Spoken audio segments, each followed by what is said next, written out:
ನಮಸ್ಕಾರ ವೀಕ್ಷಕರೇ, ಎಸ್ಎಂ ಸುದ್ದಿಮಿತ್ರ ಚಾನೆಲ್ಗೆ ಸುಸ್ವಾಗತ. ಬಾಗಲಕೋಟೆ ಜಿಲ್ಲೆ ಜಮಖಂಡಿ ತಾಲೂಕಿನ ಹುಳ್ಯಾಳ ಗ್ರಾಮದ ಮಾರುತಿದೇವರ ದೇವಸ್ಥಾನದಲ್ಲಿ ಹನುಮ ಜಯಂತಿ ನಿಮಿತ್ತ ಮಾರುತೇಶ್ವರನಿಗೆ ಪೂಜಾಭಿಷೇಕ ಹಾಗೂ ದೇವರಿಗೆ ಅಲಂಕಾರ ಮಾಡಿ ಅಗ್ನಿ ಹೋಮ ಹವನ, ದೇವಸ್ಥಾನದಲ್ಲಿ ಪೂಜಾ ಕಾರ್ಯಕ್ರಮ ಮಾಡಿದರು. ಹಾಗೂ ಪ್ರಸಾದ ವ್ಯವಸ್ಥೆಯೂ ಕೂಡ ಭಕ್ತರಿಗೆ ಇತ್ತು.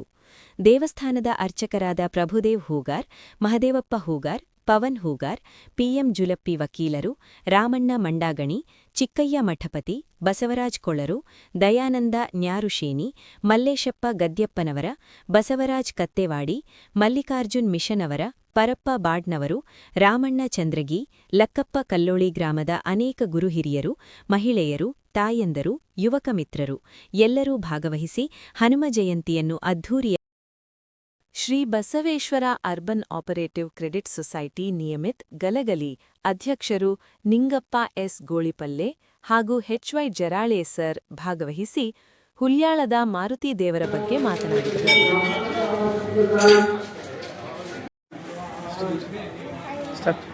ಹುಲ್ಯಾಳ ಗ್ರಾಮದ ಶ್ರೀ ಮಾರುತಿ ದೇವಸ್ಥಾನದಲ್ಲಿ 2008ರಿಂದ ಈ ಒಂದು ಪವಮಾನ ಹೋಮ ಕಾರ್ಯಕ್ರಮವನ್ನು ಮಾರುತಿ ದೇವರ ದೇವಸ್ಥಾನದ ಕಮಿಟಿಯ ಭಕ್ತಾದಿಗಳು ಕೂಡಿಕೊಂಡು ನಡೆಸಿಕೊಂಡು ಬರ್ತಾ ಇದ್ದಾರೆ. ಕಳೆದ 16-17 ವರ್ಷಗಳಿಂದ ಈ ಒಂದು ಕಾರ್ಯಕ್ರಮ ನಿರಂತರವಾಗಿ ನಡೀತಾ ಇದೆ. ಕೋವಿಡ್ ಸಮಯದಲ್ಲಿ ಒಂದು ವರ್ಷ ತೊಂದರೆಯಾಗಿತ್ತು. ಅದು ಬಿಟ್ಟರೆ ಉಳಿದ ವರ್ಷ ನಾವೆಲ್ಲ ಯಶಸ್ವಿಯಾಗಿ ಆ ಮಾರುತಿ ದೇವರ ಒಂದು ಹೋಮವನ್ನು ನಮ್ಮ ಗ್ರಾಮದ ಯುವಕರು ಹಾಗೂ ಹಿರಿಯರು ಅತಿ ವಿಜೃಂಭಣೆಯಿಂದ ಈ ಒಂದು ಪವಮಾನ ಹೋಮವನ್ನು ಮಾಡ್ತಾ ಬಂದಿದ್ದೇವೆ. ಪವಮಾನ ಹೋಮದಲ್ಲಿ ಬೆಳಗ್ಗೆ ಕಾರ್ಯಕ್ರಮದ ಪ್ರಕಾರ ಆ ಮಾರುತಿ ದೇವರ ನಾಮಕರಣ, ನಂತರ ಪವಮಾನ ಹೋಮವನ್ನು ಮಾಡಿ 12 ಗಂಟೆಗೆ ಪೂರ್ಣಾವತಿಯನ್ನು ನೀಡಿ ನಂತರ 1 ಗಂಟೆಗೆ ಅನ್ನ ಪ್ರಸಾದವನ್ನು ಮಾಡಲಾಗ್ತಾ ಇದೆ. ಕಳೆದ 16-17 ವರ್ಷಗಳಿಂದಲೂ ಸಹ ಇದನ್ನೇ ಮಾಡ್ತಾ ಇಲ್ಲಿ ಬಂದಿದ್ದಾರೆ ಭಕ್ತಾದಿಗಳು. ಈ ಒಂದು ಕಾರ್ಯಕ್ರಮ ನಮ್ಮ ಗ್ರಾಮದ ಒಂದು ಹೆಸರನ್ನ ತಂದಿದೆ ಅಂತ ಹೇಳಿದ್ರೆ ತಪ್ಪಾಗಲಾರದು ಅನ್ನುವಂಥ ಮಾತನ್ನು ಹೇಳ್ತಾ ನಾನು ಮಾತನ್ನು ಮುಗಿಸ್ತೇನೆ.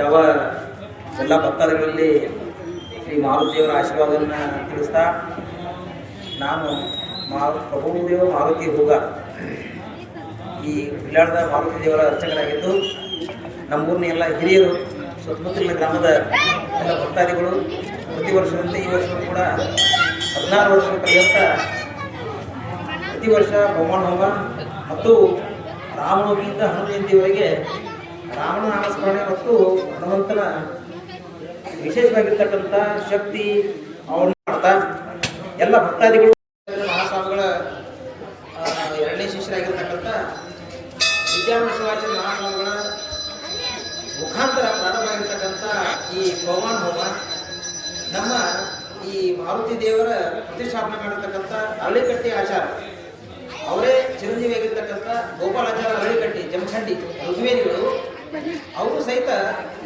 ನಿರಂತರ ಯಾವುದೇ ದಕ್ಷಿಣೀಯ ಅಪೇಕ್ಷೆ ಇಲ್ಲದೆ ಭಕ್ತಿಯಿಂದ ಬಂದು ಶ್ರೀ ಮಾರುತಿ ದೇವರ ಸೇವೆಯನ್ನು ಮಾಡಿದ್ದಾರೆ.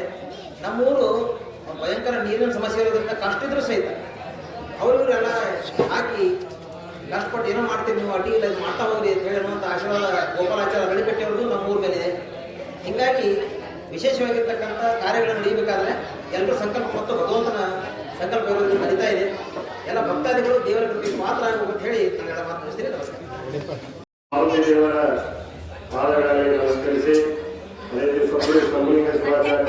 ನಮಸ್ಕರಿಸಿ ಶ್ರೀ ಪ್ರಭುಲಿಂಗೇಶ್ವರವನ್ನು ಹೇಳಿಕೊಂಡು ಈ ಹನುಮಾನ ಜಯಂತಿಗೋಸ್ಕರ ಸುಮಾರು 6 ದಿನಗಳ ಕಾಲ ರಾಮನವಮಿ ಹೇಳಿಕೊಂಡು ನಿನ್ನೆಯವರೆಗೆ ಪ್ರವಚನ ಕಾರ್ಯಕ್ರಮ ಇದೇ ನಮ್ಮೂರಿನ ಶಾಸ್ತ್ರಿಗಳಾದಂಥ ಮಲ್ಲೇಶಪ್ಪ ಗದ್ಯಪ್ಪನವರು, ಬಸವರಾಜ್ ಕತ್ತೇವಾಡಿಯವರು ಇವರು 6 ದಿನಗಳ ರಾಮನ ಬಗ್ಗೆ ಪ್ರವಚನ ನೀಡಿ ನಿನ್ನೆ ಅದನ್ನು ಮುಕ್ತಾಯ ಮಾಡಿಕೊಂಡು ಇವತ್ತು ಹನುಮ ಜಯಂತಿ ಆಚರಣೆ ಎಲ್ಲ ಭಕ್ತಾದಿಗಳೊಂದಿಗೆ ಪಾಲ್ಗೊಂಡು ಅತಿ ವಿಜೃಂಭಣೆಯಿಂದ ಹನುಮಾನ ಜಯಂತಿ ಮುಗಿಸಿಕೊಂಡು ಮಧ್ಯಾಹ್ನ ಎಲ್ಲರಿಗೂ ಈ ಮಹಾಪ್ರಸಾದವಿರುತ್ತದೆ. ಇದೇ ರೀತಿ ಪ್ರತಿ ವರ್ಷ ಕೂಡ ಇದನ್ನು ಇನ್ನೂ ಹೆಚ್ಚಿನ ರೀತಿಯಲ್ಲಿ ಆಚರಣೆ ಮಾಡುವಂತಹ ಶಕ್ತಿಯ ಕಲ್ಯಾಣೇಶ್ವರ ಮಾರುತೇಶ್ವರ ಎಲ್ಲರಿಗೂ ಕೊಡಲೆಂದು ನಾನು 2 ಮಾತು ಹೇಳಿದ್ದೇನೆ. ಜೈ ಶ್ರೀರಾಮ್.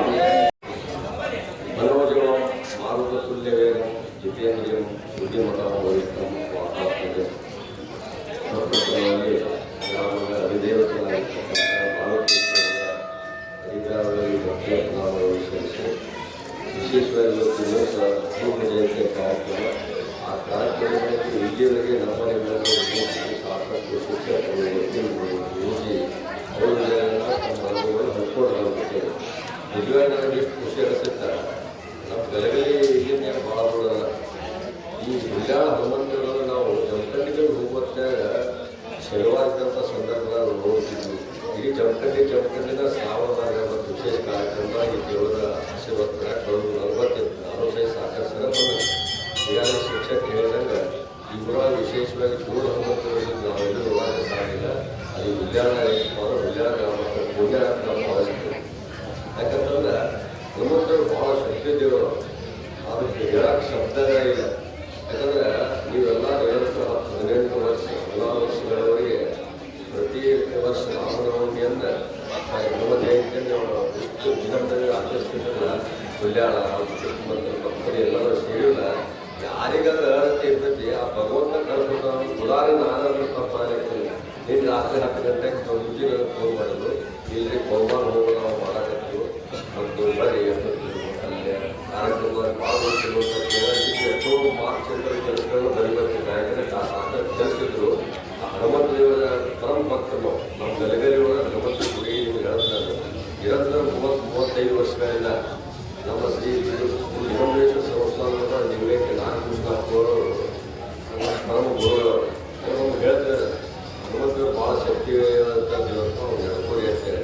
ನಿರಂತರ 35 ವರ್ಷಗಳಿಂದ ಪ್ರತಿದಿನ ದೇವರನ್ನ ರೂಢ ತಪ್ಪಿದ್ದಲ್ಲಿ ಹನುಮಂತನ ರೂಢ ತಪ್ಪಿಸಂಗಿಲ್ಲ. ನಿರಂತರ 35 ವರ್ಷಗಳಿಂದ ಗುಡಿ ಸುಣ್ಣ ಬಣ್ಣ ರೇಖೆ ಏನಿದ್ರು ಸಹಿತ ಪ್ರತಿ 4 ವರ್ಷಕ್ಕೂ ಬಣ್ಣ ಹಾಕ್ತಾರೆ. ಬೆಳಗಾವಿ ಒಳಗೂ ಇನ್ನೊಂದು ವಿಶೇಷ ವ್ಯಾಸರಾಜ ಸ್ಥಾಪಿಸಿದಂಥ ಹನುಮಂತ ದೇವಸ್ಥಾನ ಉತ್ತರಕ ಸಾಧಿತ ಹನುಮಂತ ಗುರುಗಳಿಲ್ಲ. ದಕ್ಷಿಣ ಮುಖವಾಗಿದ್ದು ನಿಮ್ಗೆ ಗೊತ್ತಿದೆ. ನಾವು ಬೆಳಗಾವಿ ವಿಶೇಷ ದೇವಸ್ಥಾನ ಇರೋದ್ರಿಂದ ಅದು ವಿಶೇಷ ದೊಡ್ಡ ಪ್ರತಿಭೆ ಹನುಮಂತರಿಗೆ ಇಷ್ಟು ವಿಜೃಂಭಣೆಯಿಂದ ಎಲ್ಲ ಜನರ ಸಹಾಯ ಸಹಕಾರದೊಂದಿಗೆ ನೀವು ಇಂಥ ಕಾರ್ಯಕ್ರಮದಾಗ ಪ್ರಭುಜಿಯವರನ್ನ ಎಷ್ಟು ಧನ್ಯವಾದ ಹೇಳ್ತಾರೆ. ನಮಗೇನೋ ಹವಾಮಾನ ಹೋಗಿ ಮಾಡ್ಸೋಕ್ಕಾಗಂಗಿಲ್ಲ. ಹವಾಮಾನ ಹೋಗಿ ನಡುವೆಲ್ಲ ನಮಗೆ ಕರೆದಿಲ್ಲ. ಕರೆದಂಥ ಸಂದರ್ಭ ಭಾಗವಹಿಸೋ ಅವಕಾಶ ಕೊಟ್ಟು ಹನುಮಂತವರು ಪರಭಕ್ತರು ಇರೋದ್ರಿಂದ ನಾವು ಭಾಳ ಪ್ರೀತಿ ವಿಶ್ವಾಸದಿಂದ ಈ ಊರ ಬಗ್ಗೆ ಕಾರ್ಯಕ್ರಮದ ಬಗ್ಗೆ ಭಾಳ ಹೇಳಿದ್ರೆ ಹೋಗುವ ಅವಶ್ಯಕತೆ ಇರೋದಿಲ್ಲ. ನಾವು ಆ ಪರಭಕ್ತರು ಮಕ್ಕಳು ಮಾಡ್ತೇವೆ. ಪ್ರತಿ ವರ್ಷ ನಾವು ಬರ್ತಿದ್ದೀವಿ. 18 ವರ್ಷದಿಂದ 19 ಬರ್ತೀವಿ. ಪ್ರತಿ ವರ್ಷ ಏನು ಹನುಮಂತೇವರ ಒಂದು ಜಯಂತಿ ದಿನ ಏನು ಬಹುಮಾನ ಹೋಮ ಕಾರ್ಯಕ್ರಮ ಮುಂದಿನ ವರ್ಷ ಇದಕ್ಕಿಂತ ವಿಶೇಷವಾಗಿ ನಾವು ಭಾಗವಹಿಸಿ ಆ ದೇವರ ಪಾತ್ರ ನಾನು ಮಾತಾಡ್ತಕ್ಕಂಥ ಮಾತಾಡೋಕ್ಕೆ ಅವಕಾಶ ಕೊಟ್ಟು ಭಾಳ ಮಾತಾಡೋದಾದ ಭಾಳ ಮಾತಾಡೋದಕ್ಕೆ ಅವಶ್ಯಕತೆ ಇಲ್ಲ. ಇಷ್ಟು ಹೇಳಕ್ಕೆ ಅವಕಾಶ ಮಾಡಿಕೊಟ್ಟಿರ್ತಕ್ಕಂಥ ವಿಶೇಷವಾಗಿ ನಮ್ಮ ಸುದ್ದಿ ವ್ಯಕ್ತಿಗಳ ಸಂಪಾದಕರು NRTV ನಮ್ಮ ಪಾಟೀಲರು ಆತ್ಮೀಯರು ಎಲ್ಲ ಸಮಾರಂಭದ ನಮ್ಮ ಸಂಘ ಮಾತಾಡಿ ಎಷ್ಟು ಚಂದ ತಿಳ್ಕೊಂಡು ಬಂದಿದ್ದಿಲ್ಲ. ಸುಮ್ಮನೆ ಬರೋದು ಏನೋ ಗುರುಗಾರ ಪಾತ್ರ ಕಾರ್ಯಕ್ರಮ ಮಾಡೋದು ಅದನ್ನ ಹೋಗಲಾಗ ಭಾಗವಹಿಸುವಂಥ ಅವಕಾಶ ಕೊಟ್ಟಂಥದ್ದು ಆ ಪ್ರಭುಜಿಯವರ ಹನುಮಂತವರು ಮುಖಾಂತರ ನನಗೆ ಹೇಳೋದ್ರಿಂದ ಭಾವನೆಯಿಂದ ಹೇಳಕ್ಕೆ ಇಷ್ಟಪಟ್ಟು ನಿಮ್ಮೆಲ್ಲರಿಗೂ ಒಂದಿದೆ. ಈ ವರ್ಷ ನಮ್ಮ ಹಿಂದೂಗಳ ಪವಿತ್ರ ಮಾಸ ಯುಗಾದಿಂದ ಚಾಲು ಆಗೈತೆ. ಎಲ್ಲರಿಗೂ ಮಳೆ ಬೆಳೆ ಚೆನ್ನಾಗಿ ಬಂದ ಹನುಮಂತವರ ಆಶೀರ್ವಾದ ನಮಗೆ ಮಾತಾಡಲು ಅವಕಾಶ ಮಾಡಿಕೊಟ್ಟಂಥ ಎಲ್ಲರಿಗೂ ಒಂದಿದೆ. ನಾನು ಯಾವ ಮಾತು ಜಯ ಕ್ಷೇತ್ರದ ಅಧಿದೇವನಾಗಿರ್ತಕ್ಕಂಥ ಹುಲ್ಯಾಳದ ಈಶನ ಪಾದಾರವಿಂದಕ್ಕೆ ಕೊಡ್ಮಟ್ಟು ಬಹುಶಃ ನಾಡಿನಾದ್ಯಂತ ಇರ್ತಕ್ಕಂಥ ಅನೇಕ ಮಾರುತಿಗಳಲ್ಲಿ ಹುಲ್ಯಾಳದ ಜೋಡ ಮಾರುತಿಯ ಮಹಿಮೆ ಬಹುಶಃ ಜಗದ್ವಿಖ್ಯಾತವಾಗಿರ್ತಕ್ಕಂಥದ್ದು. ಈ ಮೊದಲು ಇಲ್ಲಿ ನಾವು ಕೇಳತಕ್ಕಂತೆ ನಮ್ಮ ಮುಂದಗಡೆ ಇರ್ತಕ್ಕಂಥ ಈ ಲಕ್ಷ್ಮೀ ತಾಯಿಯ ಸಂಕೇತವಾಗಿರ್ತಕ್ಕಂಥ ಬೇವಿನ ಮರ ಎಂಥ ಒಂದು ಶಕ್ತಿಯನ್ನು ಪಡೆದೈತಿ ಅಂತಂದ್ರೆ ಬೇಕಾದಂಥ ಸರ್ಪ ಕಚ್ಚಿದರೂ ಸಹಿತ ಈ ಬೇವಿನ ಗಿಡದ ಎಲೆಗಳನ್ನು ನಾವೇನಾದ್ರು ಅರೆದ ಕುಡಿದ ಒಂದು ದಿವಸ ಜಾಗರಣೆ ಮಾಡಿದೀವಿ ಅಂದರೆ ನಮ್ಗೆ ಯಾವುದೇ ದೋಖ ಇರತಕ್ಕಂಥ ಅನೇಕ ಘಟನೆಗಳು ನಡೆದು ಇನ್ನೂರಿಗೆ ಯಾವುದೇ ವ್ಯಕ್ತಿಗೆ ದೋಖ ಆಗದಿರ್ತಕ್ಕಂಥ ಘಟನೆಯನ್ನು ಮಹಾಮಹಿಮ ಮಾರುತಿನ ಮಾಡಿಸಿಕೊಟ್ಟಾನ. ಇನ್ನು ಇಲ್ಲಿ ಬಹುಶಃ ಜೋಡ ಮಾರುತಿ ಅಂತಕ್ಕಂಥದ್ದು ದೇವಾಲಯ ಎಲ್ಲಿ ಇಲ್ಲ. ಅದು ಏಕೈಕ ಇರ್ತಕ್ಕಂಥ ದೇವಸ್ಥಾನ ಎಲ್ಲಂದರೆ ಹುಲ್ಯಾಳದೊಳಗೆ. ಆ ಹುಲ್ಯಾಳದೊಳಗೆ ಜೋಡ ಮಾರುತಿ ಯಾಕಾಯಿತು ಅಂತಂದರೆ ನಮ್ಮ ಹಿಂದುಗಡೆ ಇರ್ತಕ್ಕಂಥ ಒಬ್ಬ ಎಡಗಡೆ ಇರ್ತಕ್ಕಂಥ ಮಾರುತಿ ಮೊದಲು ಸ್ವಲ್ಪ ಭಿನ್ನ ಆಗಿದ್ದ ಕಾರಣಕ್ಕಾಗಿ ಆತನ ತೆಗಿಬೇಕಂತ ತಿಳ್ಕೊಂಡು ಗ್ರಾಮಸ್ಥರೆಲ್ಲರೂ ಕೂಡ್ಕೊಂಡು ವಿಚಾರ ಮಾಡುವಾಗ ಆ ಮಹಿಮ ಮಾರುತಿ ಒಬ್ಬ ಮಹಾತಾಯಿಯ ವೃದ್ಧೆಯ ಒಂದು ಕನಸಿನೊಳಗೆ ಬಂದ ನಾ ಭಿನ್ನಾಗಿನಿ, ಅದಕ್ಕೆ ನನ್ನನ್ನು ಕೆಳಗಡೆ ಒಟ್ಟು ನನ್ನನ್ನು ಮುಚ್ಚಿರಿ 21 ದಿವಸ ತಕ್ಕ ತಿರ್ಲಾರ್ದ ಸರ್ಕಾರ ನನ್ನನ್ನು ಒಂದು ಇದ್ರೊಳಗೆ ಮುಚ್ಚಿಟ್ರಿ ಅಂತಂದರೆ ನಾ ಮತ್ತೆ ಪುನಃ ಕೂಡ್ಕೊಂಡು ಬರ್ತೀನಿ ಅಂತಕ್ಕಂಥ ಮಾತನ್ನು ವಾಗ್ದಾನವನ್ನು ತಾಯಿಯ ಕನಸೊಳಗೆ ಬಂದು ಹೇಳಿದ್ದಕ್ಕಾಗಿ ಅವರು ಊರರೆಲ್ಲರೂ ಕೂಡ್ಕೊಂಡು ತೀರ್ಮಾನ ಮಾಡಿ ಆ ಮಾರುತಿಯ ಭಿನ್ನವಾಗಿರ್ತಕ್ಕಂಥ ಮೂರ್ತಿಯನ್ನು ಮಾಡಿದಂದ್ರೆ ಕೆಳಗಡೆ ಮಣ್ಣಿನಲ್ಲಿ ಮುಚ್ಚಿದ್ರು. ಆದರೆ ಆ ತಾಯಿಗೆ ಏನಾಗಿತ್ತು ಅಂದ್ರೆ ಕುತೂಹಲ ಆಗಿತ್ತು. 21 ದಿವಸ ಆಗಲಾರ್ದೆ ಆ ತಾಯಿ ಕಲಿತೇ ಇರ್ತಕ್ಕ ಕಾರಣಕ್ಕಾಗಿ ಅನಕ್ಷರತೆ ಇದ್ದಿದ್ದಕ್ಕಾಗಿ ಇನ್ನೂ 1 ದಿವಸ ಬಾಕಿ ಇತ್ತು.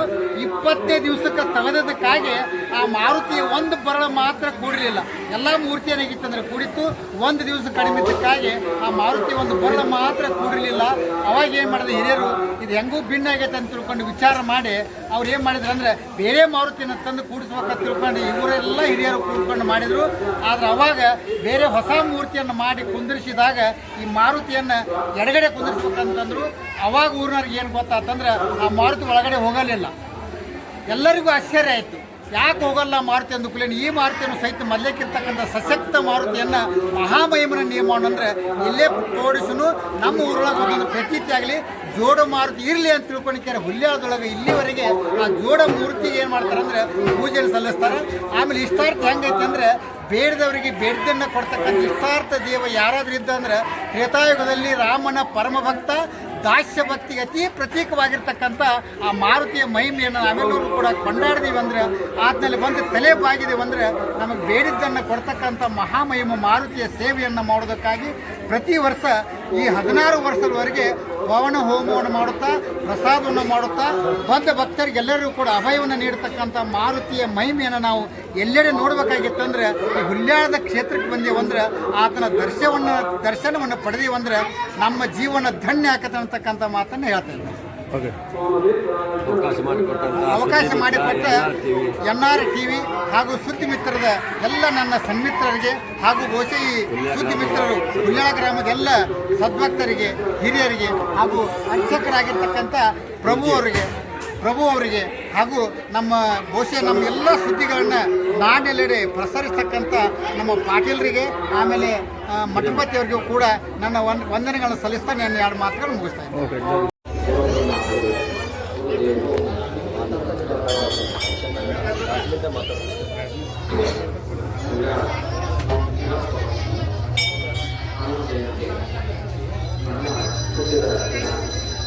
ಹನುಮಂತದೇವರ ಭಕ್ತಿ ಶಕ್ತಿಯಾಗಿ ಪರಿವರ್ತಿಸುವಂತಹ ಹನುಮನ್ನ ಈ ದೇವರು ಪರಿಪರಿಸುತ್ತಾನೆ. ಸುತ್ತ ರಾಜ್ಯದಲ್ಲಿ ಕರ್ನಾಟಕ ರಾಜ್ಯದ ಅನೇಕ ಜಿಲ್ಲೆಗಳಿಂದ, ಮಹಾರಾಷ್ಟ್ರ ರಾಜ್ಯದ ಅನೇಕ ಜಿಲ್ಲೆಗಳಿಂದ ಹಾಗೂ ಜಮಖಂಡಿ ಮುಧೋಳ ಅನೇಕ ತಾಲೂಕುಗಳಿಂದ ಭಕ್ತಾದಿಗಳು ಬಂದು ನಾವು ಇದೇ ಊರಿನಲ್ಲಿ ಬಹಳ ವರ್ಷದಿಂದ ಇಲ್ಲಿ ಶಿಕ್ಷಕನಾಗಿ ಬಂದೆ. ದೇವರು ಆಗ ನಮಗೆ ಹೆಂಗೆ ಸಿಗ್ತಿದ್ದ ಅಂದ್ರೆ ಬೋರ್ಗಳನ್ನು ಸಿಗ್ತಿದ್ದ. ಇವತ್ತು ಅದನ್ನು ನೋಡಿದ್ರೆ 20 ವರ್ಷದಲ್ಲಿ ಪರಿವರ್ತನೆ ಆದರೂ ನಾವು ಬಾಳೆ ಹೆಚ್ಚು ಒಂದು ತಾಸು ಗಟ್ಟಲೆ ಇರುವಂಥ ಒಂದು ಪರಿಸ್ಥಿತಿ ಯಾಕೆ ಬಂದಲ್ಲ ಅಂದ್ರೆ ದೇವರ ಶಕ್ತಿ. ಆ ಶಕ್ತಿ ಮೌನವಾಗಿದೆ. ಯಾರು ಮೌನವಾಗಿ ಭಕ್ತಿಯಿಂದ ಮುಕ್ತಿಯನ್ನು ಪಡೆಯಾಕ ಮನಸಾಪೂರ್ವಕವಾಗಿ ಯಾರು ನಂಬ್ತಾರ ಅವ್ರನ್ನ ಈ ಹನುಮಂತರು ಎಂದೂ ಕೈ ಬಿಟ್ಟಿಲ್ಲ. ಅವರ ಮನಸ್ಸನ್ನು ಪರಿವರ್ತನೆ ಮಾಡಿ, ಆರೋಗ್ಯವನ್ನು ಪರಿವರ್ತನೆ ಮಾಡಿ, ಆ ಜಾತಿ ಮತ ಭೇದ ಪಂಥ ಯಾವುದೋ ಇಲ್ಲದೆ ಈ ಹುಲ್ಯಾಳ ಗ್ರಾಮದಲ್ಲಿ ನೆಲೆಸಿ ಜೋಡ ಹನುಮಪ್ಪ ಸನೇದಲ್ಲಿ ಎಲ್ಲಿಯೂ ಇಲ್ಲ. ಹುಲ್ಯಾಳದಲ್ಲೇ ಜೋಡ ಹನುಮಪ್ಪದನ. ಆ ಜೋಡ ಹನುಮಪ್ಪ ಇರಬೇಕಾದ್ರೆ ಅದಕ್ಕೆ ಇತಿಹಾಸದ. ಆ ಇತಿಹಾಸ 2ನೇ ಹನುಮಪ್ಪನ ಬಂದು ಕಾಲು ಮುಕ್ಕಾದಾಗ ತೆಗೆದಾಗ ಇಲ್ಲೇ ಸಿಕ್ಕು. ನಂತರ ಏನಾಗ್ಯದ, ಆ ಕಣ್ಣಿನ ತಾಣ ಬೆಳೆದು ಆ ಕಲಸದ ಬೆಳೆದು ಮೂರ್ತಿ ಪರಿಪೂರ್ಣವಾಗಿರುವುದರಿಂದ ಅದೇ ರೀತಿಯಾಗಿ ಎಲ್ಲ ಭಕ್ತಿಯು ಪರಿಪೂರ್ಣವಾಗಿರುತ್ತದೆ. ಮತ್ತು ಇಲ್ಲಿ ವಿಶೇಷವಾದ ಎಲ್ಲ 5 ಕಡೆ ಮಠಗಳದಾವಲ್ಲಿ. ಒಂದು ಉತ್ತರಕ್ಕೆ ನಮ್ಮ ಶಂಭುಲಿಂಗ ಮಠ ಇದ್ರೆ, ಮತ್ತು ದಕ್ಷಿಣಕ್ಕೆ ನಮ್ಮ ಅಪ್ಪೋಳ ಮಠ ಅದ, ಮುಂದೆ ಸದಾಶಿವ ಮಠ ನಮ್ಮ ಪಶ್ಚಿಮಕ್ಕದ, ಅದೇ ರೀತಿ ರಾಮಲಿಂಗ ಮಠ ಅದ. ಒಟ್ಟು ಮಠಗಳದ. ಮಲ್ಲಿಕಾರ್ಜುನತ್ತ ಅಪ್ಪೋಳ ಬಂದು ಈ ಕಟ್ಟೆ ಮೇಲೆ ಕುಂತು ಎಲ್ಲ ಶರಣರು ಸಂತರು ಈ ಹನುಮಂತಿಯವರ ಕಟ್ಟೆ ಮೇಲೆ ಕುಂತು ಆಶೀರ್ವಾದ ಪಡೆದು ತಪಸ್ ಮಾಡಿ ಹೋಗ್ಯಾರ. ಅಷ್ಟಾಲದ ಋಷಿಮುನಿಗಳು ಬಂದು ಈ ದೇವಿನ ಗಿಡಕ್ಕೆ ಮಂತ್ರಿಸಿ ಹೋಗ್ಯಾರ.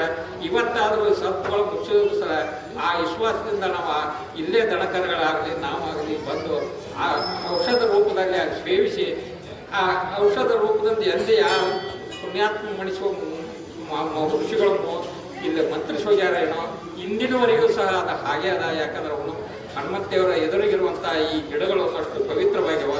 ಇಲ್ಲಿ ಗಿಡ ಎಷ್ಟು ಪವಿತ್ರ ಆಗೈತಂದ್ರೆ ಈ ಸುತ್ತಲಿರುವಂಥ ಭೂಮಿ, ಇಲ್ಲಿ ನಡೆದಿರುವಂಥ ಋಷಿಮುನಿಗಳು ಇವರಲ್ಲಿ ಬಂದು ತಪಸ್ ಮಾಡಿರುವಂಥದ್ದನ್ನು ಎಲ್ಲರನ್ನೂ ಆಕರ್ಷಿಸುವಂಥದ್ದು ಲೋಹ ಚುಂಬಕನಾಗಿ ಹನುಮಂತಿಯವರು ಜೋಡ ಹನುಮಂತಿಯವರು ಈ ಊರಲ್ಲಿರೋ ನೆಲೆಸಿ ಎಲ್ಲ ಭಕ್ತಾದಿಗಳನ್ನು ತನ್ನ ಕಡೆಗೆ ಕರೆಸಿ ಅವರ ಕರ್ಮಾದಿಗಳನ್ನು ಕರೆದು ಉತ್ತಮ ಮಾರ್ಗಕ್ಕೆ ಹಂಚಾಕ ಮುಖ್ಯವಾಗಿ ಹಣ ತೊಟ್ಟು ನಿಂತಾಣ ಅಂತ ಅನಿಸ್ತದ ನಮಗೆ. ಅದಕ್ಕಾಗಿ ನಮ್ಮ ಮನಸ್ಸಿರಲಿಲ್ಲ ಅಂದ್ರೆ ಅವನ್ನ ಚುಂಬಕ ವೃತ್ತಿಯಿಂದ ನಮ್ಮನ್ನು ಎಳ್ಕೊಂಬರಾಕತ್ತದೆ. ಹಂಗೆ ಭಕ್ತಾದಿಗಳು ಹೆಚ್ಚಾಗಿ ಈ ಚುಂಬಕ ವೃತ್ತಿಯಿಂದ ಅವನು ತನ್ನ ಸೇವೆಯನ್ನು ತಾಣ ಮಾಡ್ಕೊಳಕತ್ತಾನ.